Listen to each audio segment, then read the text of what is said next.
Magandang araw po sa inyong lahat. Naririto naman pong muli si Sigal Caid Marino ang pagbabalik po pagkatapos po ng matagal na panahong hindi po ako nakapag-vlog.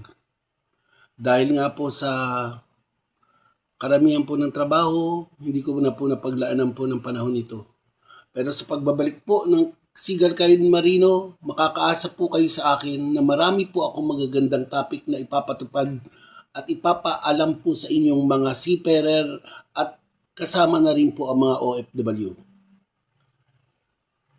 Ang napag-uusapan po ngayon ay yung tungkol po sa upgrading po ng PSSR.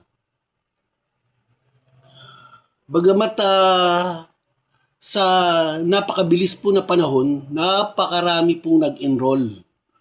Ngayon po ang mga training center po ng mga marino ay dagsaan po.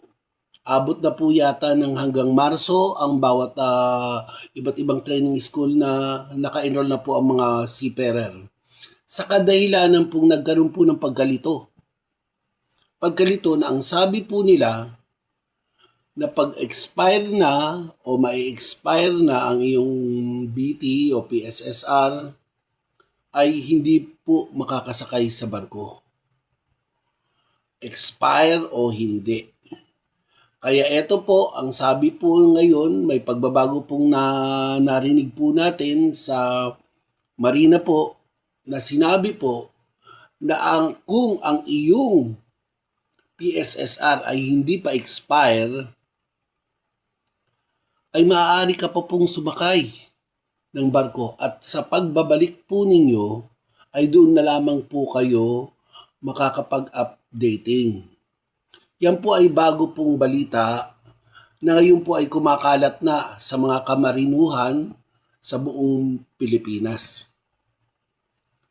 Ito po isang maganda pong balita dahil po sa sobra-sobra na po nagpanik po ang mga marinong Pilipino. Kaya po yun, dagsaan po sa lahat po ng training center at ang isa pong bagay ay sa kakulangan po ng instructor. Dahil ngayon po ay nagbibigay po ang marina po sa mga instructor ng training para naman ipasa sa ating mga marino. So, ngayon po ay napakagandang balita po itong narinig po natin na sana po ito ay talaga pong maipatupad. Pero ang sabi po nila, depende daw po sa agency. Kung ang agency ay aayon sa sinabi ng marina, then go. Pero kung ang agency ay pakukuhanin po kayo, yun po ang bagay na hindi po hawak ng marina. Ito po ay agency na nagsasabi sa inyo na kailangan kuhanin po ninyo yun, wala pong kakayahan po ang marina na ipatigil po dahil sa kagustuhan po ng agency at para na rin sa ikakatahimik po siguro ng isipan ng principal, ng anything na magkaroon po ng problema pag nandun na po kayo sa barko. Kung ano't ano man po ang maging desisyon po ng agency na parang taliwas po sa marina, ay iyan po ay isang problema rin po sa seafarer. Pero sana man po ay maging makatuwid naman po sana ang mga agency na kayo po ay paalasin kung kayo po ay may valid pa na PSSR at hindi pa naman talaga paso. So ayan po ang mga balita. Okay po? At ako po ay nangangako po sa inyo na magbibigay po ako ng mga magandang balita ng tungkol po sa seafarer at tungkol po sa mga problema at kung ano-ano pa pong balita. Dahil ito po ay ang pagbabalik po ng Sigal Caid Marino sa matagal na pong hindi nyo po naririnig. Na sana po ay maalala nyo pa po ako, kayong mga subscriber ko, maalala nyo pa po ako na ako po ay muling nagbabalik. In-announce ko na po yan, pero bagamat na i-announce ay nagdadalawang isip pa rin po ako na tumuloy o hindi. Na sana po ay hindi nyo po ako nakakalimutan.